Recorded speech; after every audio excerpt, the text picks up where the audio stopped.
Throughout the 20th century, communities all across the UP celebrated their centennials. The biggest, by far, occurred in 1949 when the city of Marquette marked its 100th anniversary. Jack Dio has collected images, both still pictures and movie footage, from the celebration. And then in my collecting days, a woman who had a studio in Marquette called the Tiffany Studio was right across from City Hall, the old City Hall, and she shot everything to do with, it was Mrs. Brown. She shot all kinds of centennial photographs, and of course a lot of them were of the beard contest.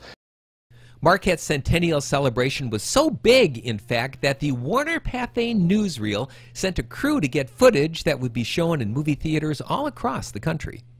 Today, the county seat of Michigan's largest county, Marquette, when Mrs. Smith, the Centennial Queen, was born, was only a village of 1,600 people. She's seen its population grow tenfold, matched by the growth of labor and industry, all now represented in the parade. One of the common events in all of the centennials, including Marquette's, was a beard contest. Jack says that's something he actually got to experience firsthand. I was shooting old-time portraits right off the bat when I opened my studio. And in the 1980s, a lot of towns were turning 100 years old, so I was invited to a centennial in Crystal Falls. And that was the first I've ever seen of a beard contest, because every man had a beard in town. There was a little cart that went around town, and if you didn't have a beard, you rode in a little mobile jail to the disgrace of everybody to see you that you didn't participate in the beard contest.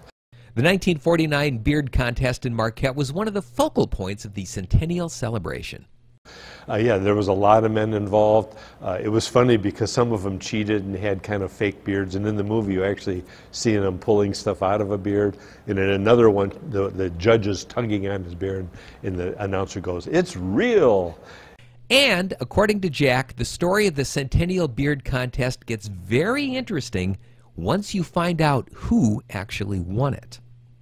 But the winner, who took 3 months to grow this dandy, as they say in the movie, was a man named Mike Chenoweth. And he later became the famous Mike Chenoweth. And of course, Anatomy of a Murder is all based on his murder up in Big Bay. But he had a beautiful beard. And at the end, he gives the judge, who was a woman, a big kiss on the lips. And looks right at the camera with a little smirk on his face. That's right. This wasn't the only time Mike Chenoweth, winner of the Marquette Centennial Beard Contest, was in the news.